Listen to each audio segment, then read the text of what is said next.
Puji Tuhan, haleluya. Kembali kita akan belajar dalam kitab Imamat pasal 7.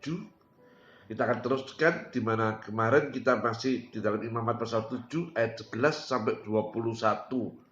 Di mana kita melihat bahwa syarat-syarat korban perdamaian. Dalam terjemahan lama tertulis itu korban syukur, tetapi dalam terjemahan baru tertulis korban keselamatan. Kemarin kita belajar dalam korban perdamaian karena syukur, dan kita hari ini kita akan lanjutkan tentang perkataan di dalam pembacaan kita, yaitu roti dengan ragi.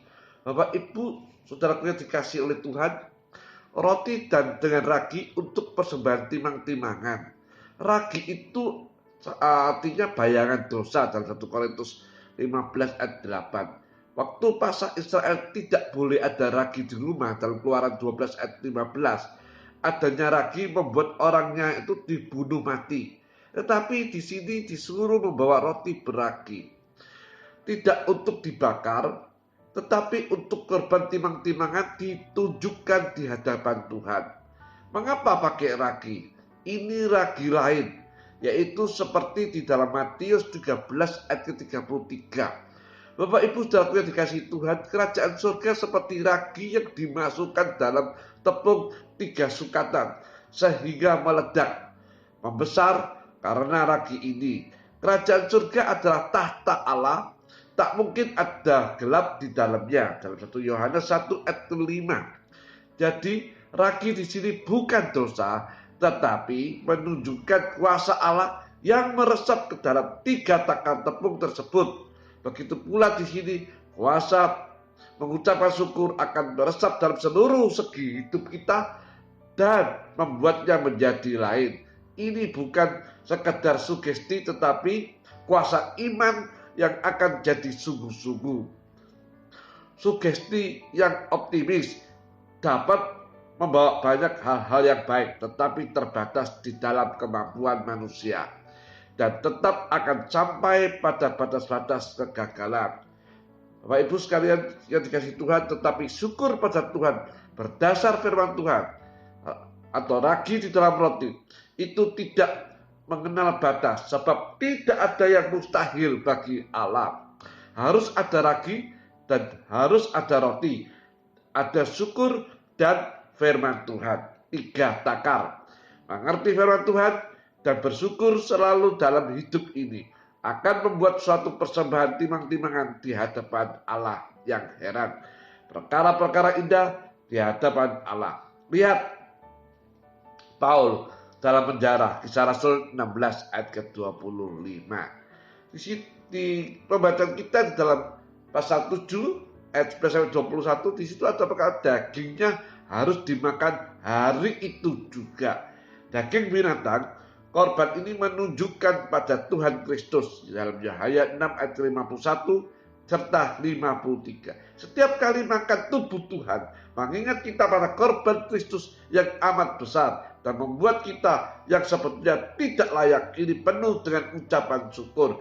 Dari bukan umat menjadi umat, bahkan menjadi sedaging sedara, saudari dari Tuhan Yesus. Dalam Roma 8:29, suatu pemberian atau anugerah yang sangat besar harus dimakan hari itu juga, harus dihabiskan atau dimakan atau dibakar, tidak boleh ada sisa. Saudara-saudariku, korban Tuhan Yesus adalah korban yang sepenuh-penuhnya tanpa sisa. Waktu Tuhan Yesus memecahkan roti, sisa-sisa diminta tidak boleh dibawa pulang atau dimakan besoknya. 5 roti, sisa 12 bakul. 7 roti, sisa 7 bakul.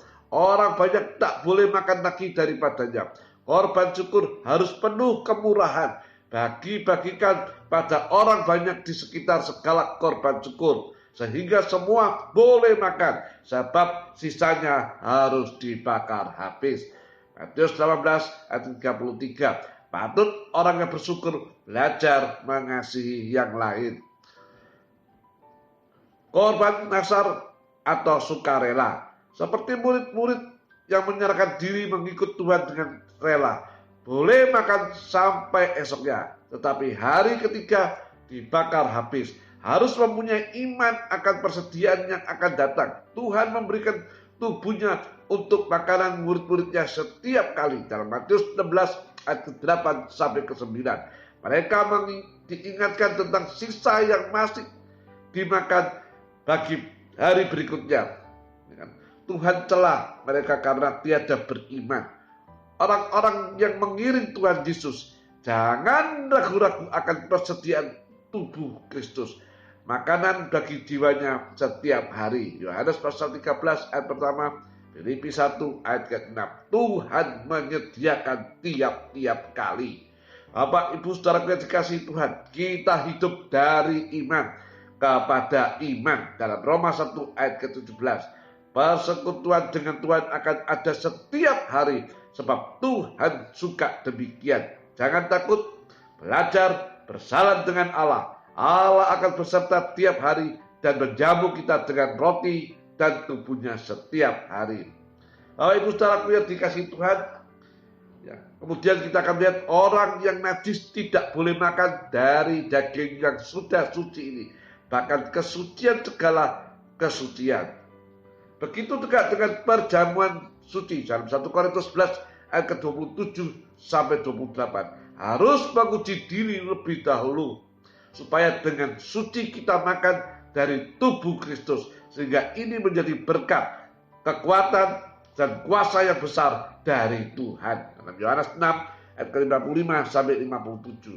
Tetapi yang makan dengan dosa akan ditumpas sampai mati. 1 Korintus 11 ayat ke-29 sampai 30. Orang seperti ini akan masuk dalam masa penghukuman dunia. 1 Korintus 11 ayat ke-32.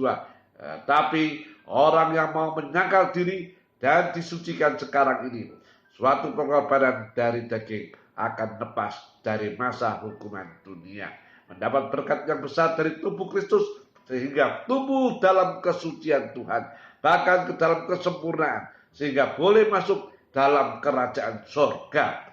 Sampai di sini pemahaman kita pada hari ini.